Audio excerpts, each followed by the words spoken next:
The Assembly will continue its consideration of Agenda Item 8 entitled General Debate.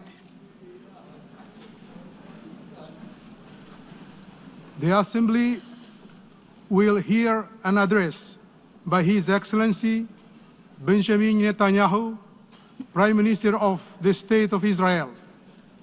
I request protocol to escort His Excellency and invite him to address the Assembly.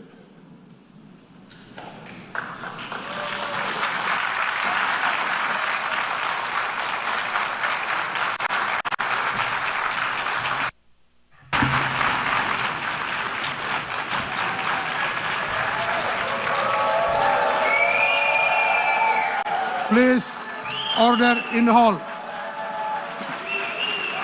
Please, order in the hall.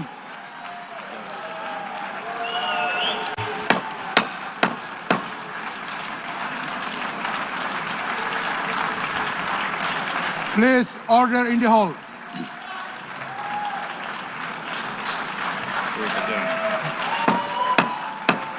Please, order in the hall.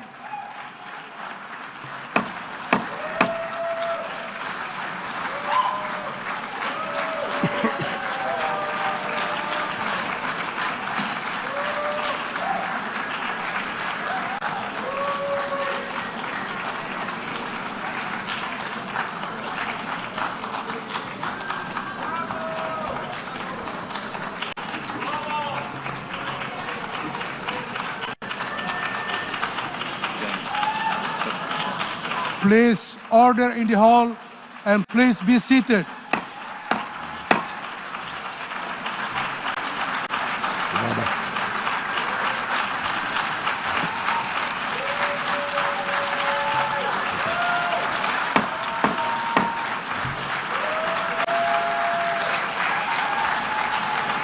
Please, order in the hall.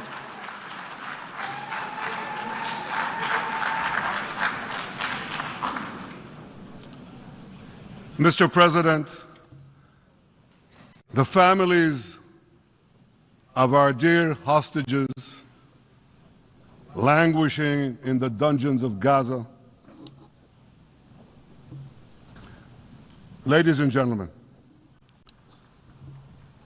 last year I stood at this podium and I showed this map. It shows the curse of Iran's terror axis.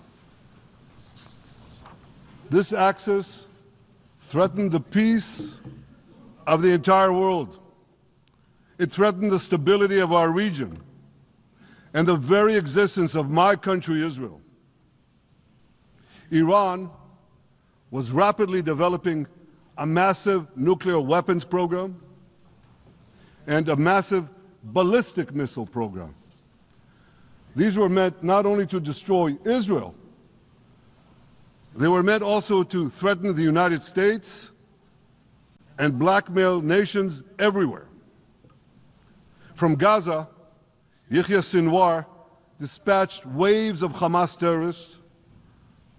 They stormed into Israel on October 7th and committed acts of unspeakable savagery. From Lebanon, Hassan Nasrallah had launched thousands of missiles and rockets at our cities, terrorizing our citizens. In Syria, the murderous dictator Assad hosted Iran's forces, tightening a noose of death around our throats. In Yemen, the Houthis launched ballistic missiles at Israel while choking global trade at the mouth of the Red Sea. So what's happened over the past year? We've hammered the Houthis, including yesterday. We crushed the bulk of Hamas's terror machine.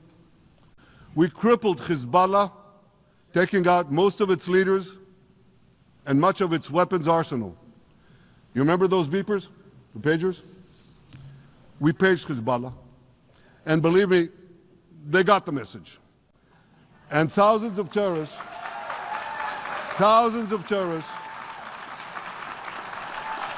dropped to the ground. We destroyed Assad's armaments in Syria. We deterred Iran's Shiite militias in Iraq. And most importantly, and above anything else that I could say to you or that we did in this past year, in this past decade, we devastated Iran's atomic weapons and ballistic missiles programs.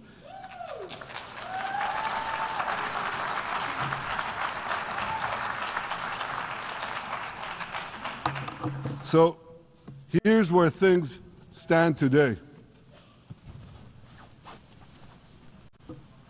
Half the Houthi leadership in Yemen, gone. Yahya Sinwar in Gaza, gone. Hassan Nasrallah in Lebanon, gone. The Assad regime in Syria, gone. Those militias in Iraq, well, they're still deterred. And their leaders, if they attack Israel, will also be gone. And for Iran's top military commanders and his top atomic bomb scientists, well, they're gone too.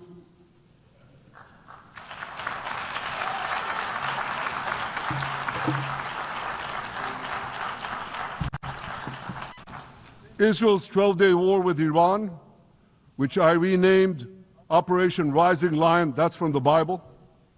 This 12-day war will go down in the annals of military history. Our daring pilots neutralized Iran's missile defenses and took control of the skies over Tehran. And you saw this. Israeli fighter pilots and American B-2 pilots bombed Iran's nuclear enrichment sites. I want to thank President Trump for his bold and decisive action.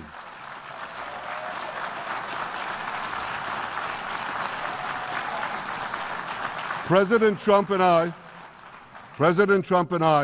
promised to prevent Iran from developing nuclear weapons, and we delivered on that promise.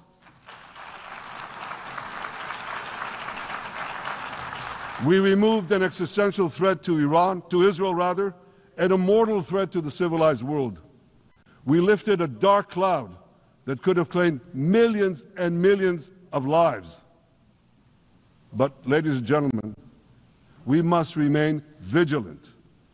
We must remain absolutely clear-minded and vigilant. We must not allow Iran to rebuild its military nuclear capacities. Iran's stockpiles of enriched uranium, these stockpiles must be eliminated. And tomorrow, UN Security Council sanctions on Iran must be snapped back.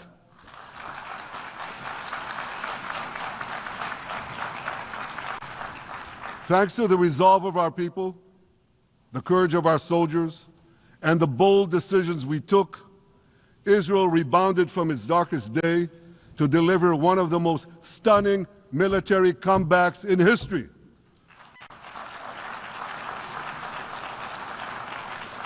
But we're not done yet.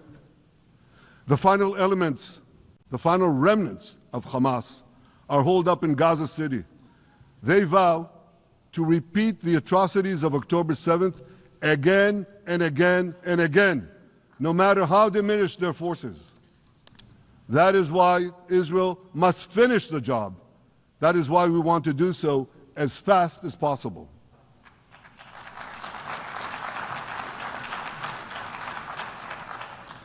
Ladies and gentlemen, much of the world no longer remembers October 7th.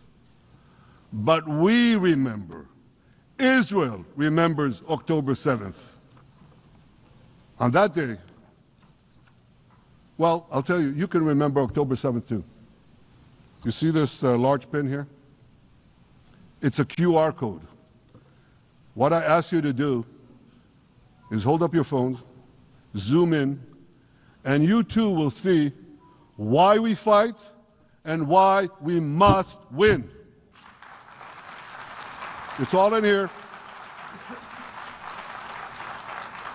On October 7th, Hamas carried out the worst attack on Jews since the Holocaust. They slaughtered 1,200 innocent people including over 40 Americans and foreign nationals from dozens of countries represented here. They beheaded men. They raped women. They burnt babies alive. They burnt babies alive in front of their parents. What monsters! And these monsters took more than 250 people hostage.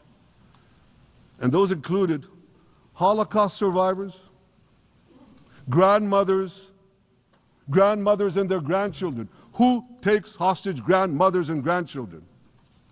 Hamas does. So far, we've brought home 207 of these hostages, but 48 still remain in the dungeons of Gaza. 20 of them are alive, starved, tortured, deprived of any daylight, deprived of humanity. These are the names of the 20 living hostages. Matan Angrest, Gali and Zerv Berman, brothers, Elkanah Buchbot, Rom Braslavsky, Nimrod Cohen, Ariel and David Cunyo, another pair of brothers, Guy Gilboa Dalal, Eviatar David. You saw the picture of Eviatar David, emaciated, forced to dig his own grave.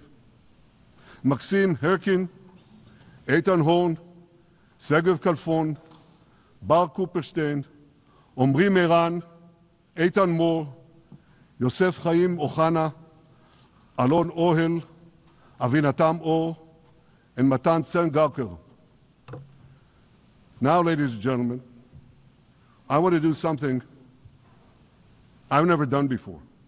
I want to speak from this forum directly to those hostages through loudspeakers. I've surrounded Gaza with massive loudspeakers connected to this microphone in the hope that our dear hostages will hear my message. And I'll say it first in Hebrew and then in English. אחינו הגיבורים, מדבר ראש הממשלה בנימין נתניהו. אני פונה עליכם מעל בימת האו"ם. לא שכחנו אתכם, אפילו לא לשנייה. העם כולו איתכם, ואנחנו לא נשקוט ולא נרפה עד שנחזיר את כולכם הביתה. החיים והחללים כאחד.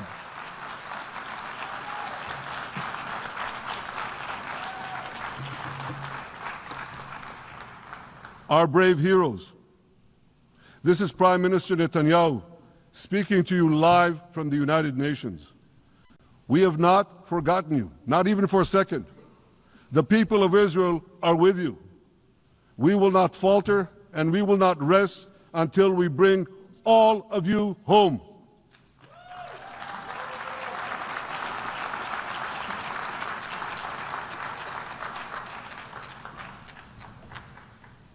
Ladies and gentlemen, thanks to special efforts by Israeli intelligence, my words are now also being carried. They're streamed live to the cell phones of Gazans. So to the remaining Hamas leaders and to the jailers of our hostages, I now say, lay down your arms. Let my people go. Free the hostages, all of them, the whole 48. Free the hostages now.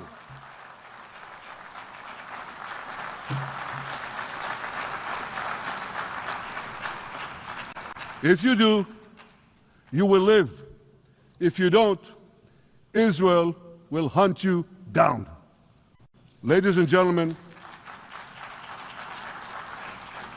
if Hamas agrees to our demands, the war could end right now. Gaza would be demilitarized, Israel would retain overriding security control, and a peaceful civilian authority would be established by Gazans and others committed to peace with Israel. And of course, you understand that the war in Gaza has affected every Israeli. But I'm sure there are people in New York or in London or in Melbourne and elsewhere who are probably thinking, what does all of this have to do with me? And the answer is everything. because our enemies are your enemies. So let's do something else. So first at the UN, let's do a pop quiz. And raise your hand if you know the answer.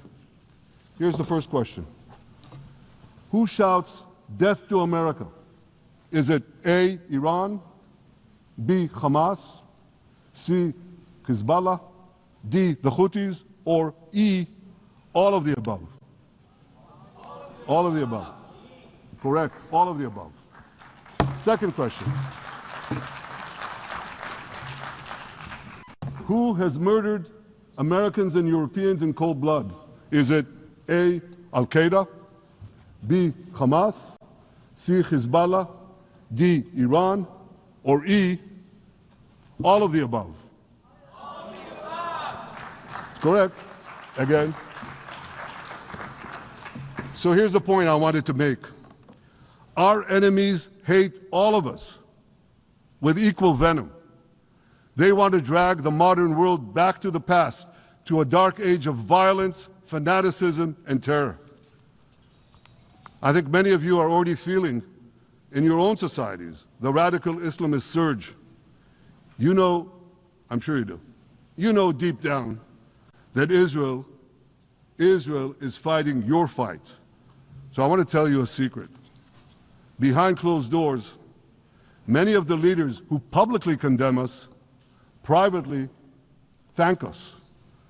They tell me how much they value Israel's superb intelligence services that have prevented time and again terrorist attacks in their capitals, time and again saving countless lives. General George Keegan, former head of U.S. Air Force intelligence, once said, "If the United States had to gather on its own the intelligence that Israel gives us, we would have to establish 5 CIAs. 5 CIAs. This past June, when Israel struck Iran's nuclear facilities, German Chancellor Merz admitted the truth. He said, Israel is doing the dirty work for all of us. President Trump understands better than any other leader that Israel and America face a common threat. He showed the world that when Iran and its proxies murder Americans, take Americans hostage, shout death to America, burn American flags, and try to assassinate the President of the United States, not once, but twice. He showed them there is a price to pay for all that.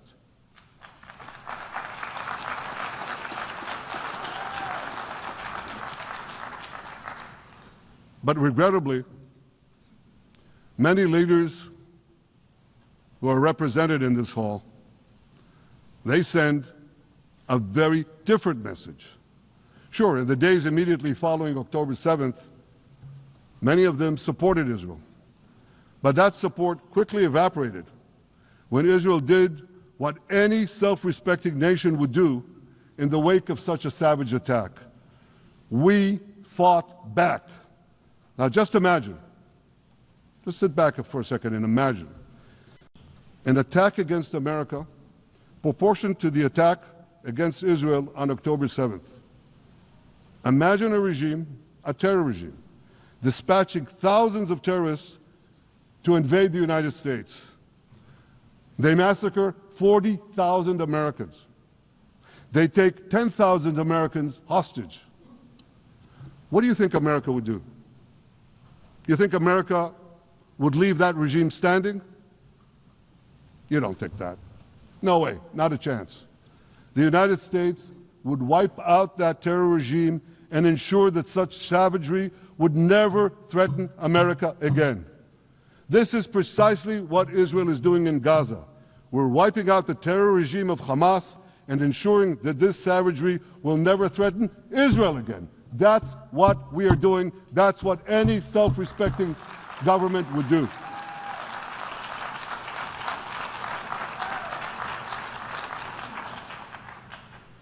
Yet, and it's a yet that I'm sorry to say here, yet over time, many world leaders buckled. They buckled under the pressure of a biased media, radical Islamist constituencies, and anti-Semitic mobs. There's a familiar saying, when the going gets tough, the tough get going. Well, for many countries here, when the going got tough, you caved. And here's the shameful result of that collapse. For much of the past 2 years, Israel has had to fight a seven-front war against barbarism with many of your nations opposing us. Astoundingly, as we fight the terrorists who murdered many of your citizens, you are fighting us. You condemn us, you embargo us, and you wage political and legal warfare, it's called lawfare, against us. I say to the representatives of those nations, this is not an indictment of Israel. It's an indictment of you. It's an indictment of weak-kneed leaders who appease evil rather than support a nation whose brave soldiers guard you from the barbarians at the gate. They're already penetrating your gates. When will you learn? You can't appease your way out of jihad, and you won't escape the Islamist storm by sacrificing Israel. To overcome that storm, you have to stand with Israel. But that's not what you're doing. As the prophets of Israel foretold in the Bible, you've turned good into evil and evil into good. Now I want to drill down on this. Take the false charge of genocide. Israel is accused of deliberately targeting civilians. Ladies and gentlemen, the opposite is true. The head of urban warfare studies, Colonel John Spencer, he's perhaps the world's greatest expert on urban warfare. And he says, Israel is applying more measures to minimize civilian casualties than any military in history. And because we're doing that, the ratio of non-combatant to combatant casualties is less than 2 to 1 in Gaza. That's an astoundingly low ratio, lower than NATO's wars in Afghanistan and Iraq, especially when you consider that Gaza is one of the most densely populated urban areas on Earth. It has hundreds of miles of terror tunnels underground, and it has countless terror towers above ground, and thousands of terrorists embedded in the tunnels and in these towers in civilian areas. If you want to see what measures Israel takes to avoid civilian casualties in this war, just look at what we're doing now in Gaza City, the last Hamas stronghold, one of the 2 last strongholds. For 3 weeks, Israel dropped millions of leaflets, sent millions of text messages, and made countless phone calls urging civilians to leave Gaza City before our military moves in. At the same time, Hamas implants itself in mosques, schools, hospitals, apartment buildings, and tries to force those civilians not to leave, to stay in harm's way. And it often threatens them at gunpoint if they try to do so. For Israel, every civilian casualty is a tragedy. For Hamas, it's a strategy. Hamas uses civilians as human shields and as props in its sick propaganda war in Israel, against Israel, a propaganda war that the Western media buys hook, line, and sinker. Now, despite Hamas's threats, close to 700,000 Gazans, almost 750,000, have already heeded our calls and moved to safe zones. Now I want to ask you a simple question, a simple, logical question. Would a country committing genocide plead with the civilian population it is supposedly targeting to get out of harm's way? Would we tell them, get out, if we want to commit genocide? We're trying to get them out. And Hamas is trying to keep them in. And this charge is so baseless. The comparison to genocide, wholesale slaughter of populations. What, did the Nazis ask the Jews to leave, kindly leave, go out? Did others, you want me to name all the genocidal leaders of history? Just go one by one. Did anyone do this? Did they say, get out so we can come in? Of course not. So the truth has been turned on its head. Hamas, a genocidal terrorist organization whose charter calls for the murder of all Jews on the planet, this genocidal organization is given a pass. It's barely mentioned. While Israel, which does everything it can to get civilians out of harm's way, Israel is put in the dock. What a joke. You want to hear another one? Israel is accused of deliberately starving the people of Gaza when Israel is deliberately feeding the people of Gaza. Since the beginning of the war, Israel has let into Gaza more than 2 million tons of food and aid. That's 1 ton of aid for every man, woman, and child in Gaza. Nearly 3,000 calories per person per day. Some starvation policy. If there are Gazans who don't have enough food, it's because Hamas is stealing it. Hamas steals it, hoards it, and sells it at exorbitant prices to fight its war machine. Last month, even the UN, not exactly a supporter of Israel. You're supposed to laugh, by the way. Last month, even the UN admitted that Hamas and other armed groups looted 85% of the trucks. That's why you have deprivation. Those who peddled the blood libels of genocide and starvation against Israel are no better than those who peddled blood libels against the Jews in the Middle Ages when they falsely accused us of poisoning wells, spreading plague, and using the blood of children to bake Passover matzahs. Anti-Semitism dies hard. In fact, it doesn't die at all. It just keeps coming back with its libelous lies, refurbished, regurgitated over and over again. And I want to tell you something else. These anti-Semitic lies, they have consequences. In recent months, Jews have been assaulted in Canada, Austria, or rather Australia, Britain, France, the Netherlands, and elsewhere. Here in America, an elderly Holocaust survivor was burned to death in Colorado. And a beautiful young couple from the Israeli embassy in Washington was brutally gunned down right in front of the Holocaust Museum there. Thankfully, President Trump's administration is forcefully fighting the scourge of anti-Semitism, and every government here should follow its lead. But instead, many do the opposite. They actually reward the worst anti-Semites on earth. This week, the leaders of France, Britain, Australia, Canada, and other countries unconditionally recognized a Palestinian state.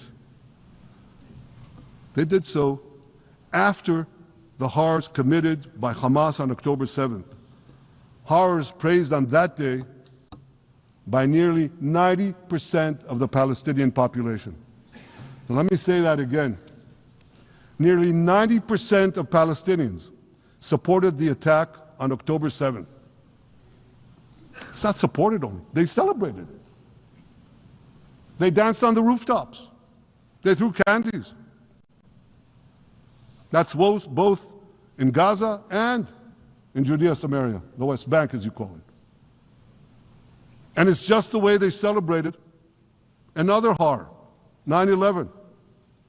They danced on the rooftops. They cheered. They threw candy. You know what message the leaders who recognize the Palestinian state this week sent to the Palestinians? It's a very clear message.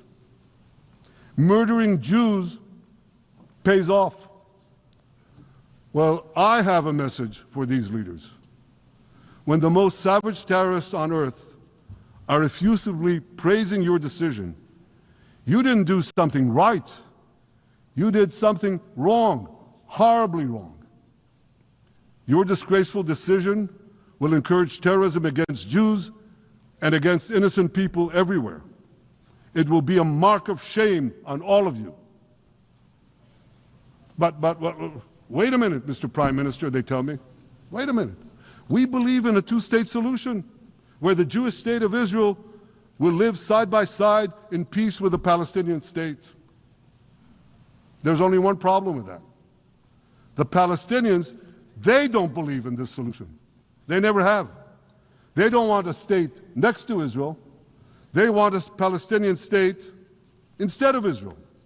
And that's why every time they were offered a Palestinian state, but were required to end the conflict with Israel and recognize the Jewish state, every time, over the decades, they turned it down. And that is why every time they were given territory, they used it to attack us. In fact, they effectively had a Palestinian state in Gaza. So what did they do with that state? Peace? Coexistence? No. They attacked us time and time again. Totally unprovoked. They fired rockets into our cities. They murdered our children. They turned Gaza into a terror base from which they committed the October 7th massacre. So here's the uncomfortable truth. The persistent Palestinian rejection of a Jewish state in any boundary is what has driven this conflict for over a century. It is still driving it. It's not the absence of a Palestinian state. It's the presence and existence of a Jewish state. And I find it amazing, that the foreign chancelleries and the ministries and all those who pontificate about this, and the leaders, how can they not see this basic truth when it is repeated again and again and again ad nauseum? And I want to say something else. This rejection of a Jewish state not only applies to Hamas, it also applies to the so-called moderate Palestinian Authority. You should know that the Palestinian authorities pays terrorists to slay Jews. The more Jews the terrorists slay, the more the Palestinian Authority pays. The Palestinian Authority names its government buildings, its public squares, its schools, after the mass murderers of Jews, which they glorify as martyrs. They pay and glorify not just the killer of Jews, but also killers of Christians. Christians like Taylor Force, an American veteran who was brutally murdered in Israel by Palestinian terrorists.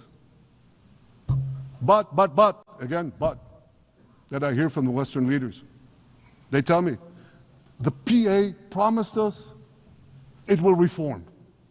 And I know this time, Prime Minister, it will be different. Yeah, right. We've heard these promises for decades. They always promise. They never deliver. Because you see, the Palestinian Authority is corrupt to the core. They haven't held elections in 20 years. They use the same textbooks as Hamas, exactly the same textbooks. They teach their children to hate Jews and destroy the Jewish state. And Christians don't fare much better. When Bethlehem, the birthplace of Jesus, was under Israeli control, 80% of its residents were Christians. But since the PA took control, that number has dwindled to under 20%. These are the people you want to give a state to? What you're doing is giving the ultimate reward to intolerant fanatics who perpetrated and supported the October 7th massacre. Giving the Palestinians a state 1 mile from Jerusalem after October 7th is like giving Al-Qaeda a state 1 mile from New York City after September 11th. This is sheer madness. It's insane, and we won't do it.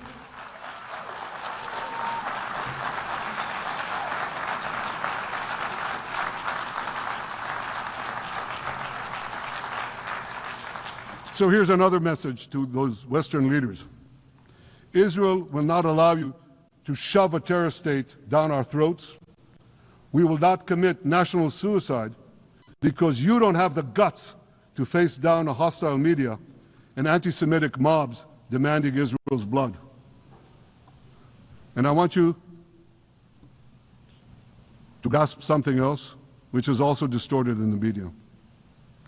I say this not only in my name or the name of my government, but on behalf of all the people of Israel.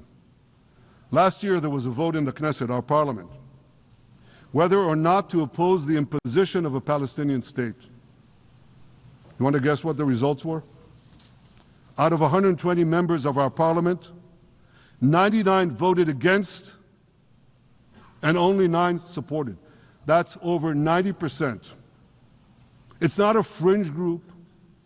It's not the prime minister who himself is extreme or he's held hostage by extreme parties to his right. It's over 90% of Israelis. My opposition to a Palestinian state is not simply my policies or my government's policy. It's the policy of the state and people of the state of Israel.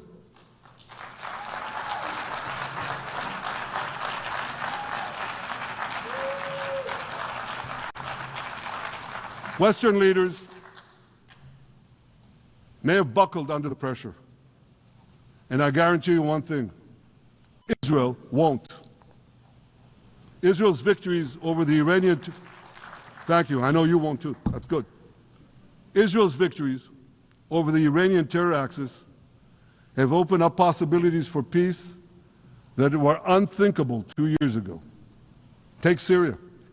For decades, the very idea of peace between Israel and Syria seemed unimaginable. Well, no more. Today, we have begun serious negotiations with the new Syrian government. I believe an agreement can be reached that respects Syria's sovereignty and protects both Israeli security and the security of the minorities in the region, including the Druze minority.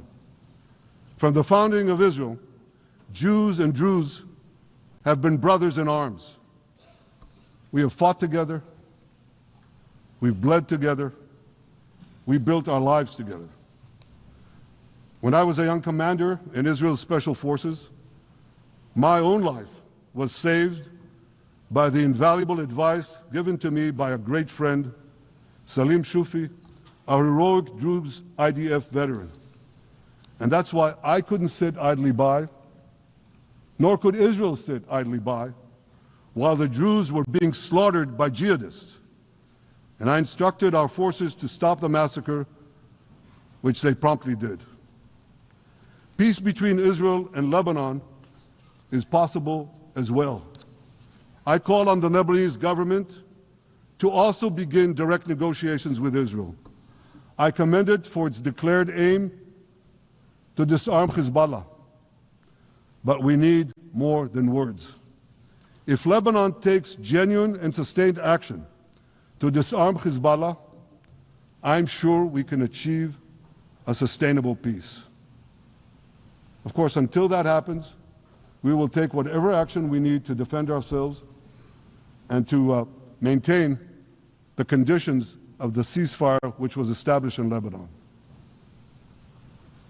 Our goal is not merely to monitor Hezbollah's actions, but to prevent them from violating the ceasefire and attacking us at any time. But I'm sure that if the Lebanese government persists in its goal of disarming Hezbollah, peace will come very speedily and very readily. Victory over Hezbollah has made peace possible with our two Arab neighbors in the north. Victory over Hamas will make peace possible with nations throughout the Arab and Muslim world. Our victory would lead to a dramatic extension and expansion of the historic Abraham Accords, which President Trump brokered between Arab leaders and myself 5 years ago. And I took note, as I'm sure you did too, of the encouraging words spoken here by the President of Indonesia. This is the country with the largest Muslim population of all nations. And it's also a sign of what could come. Forward-looking Arabs and Muslim leaders know that cooperating with Israel will provide them with groundbreaking Israeli technologies, including in medicine and science, in agriculture and water, in defense and AI, and so many other fields. I believe that in the coming years, the Middle East will look dramatically different. Many of those who wage war on Israel today will be gone tomorrow. Brave peacemakers will take their place. And nowhere will this be more true than in Iran. The long-suffering Iranian people will regain their freedom. They will make Iran great again. And our two ancient peoples,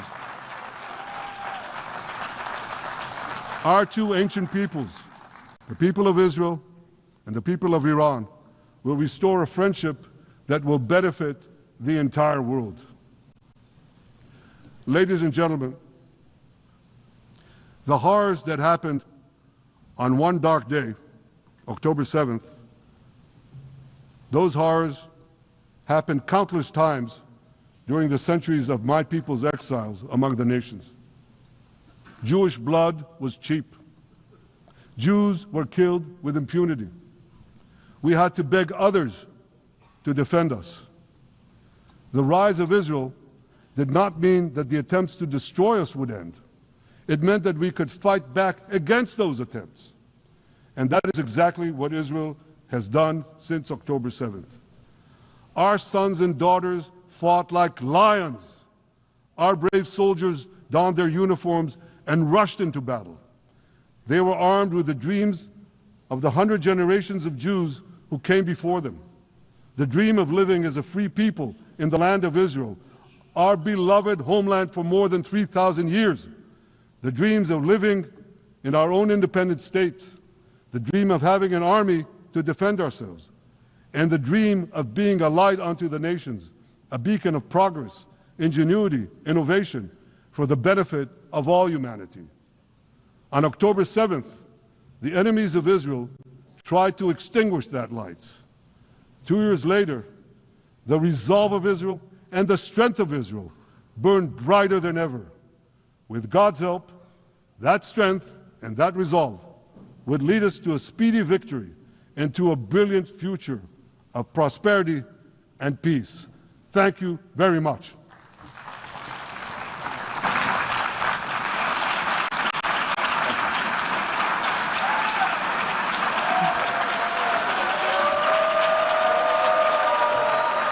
On behalf of the Assembly, I wish to thank the Prime Minister of the State of Israel,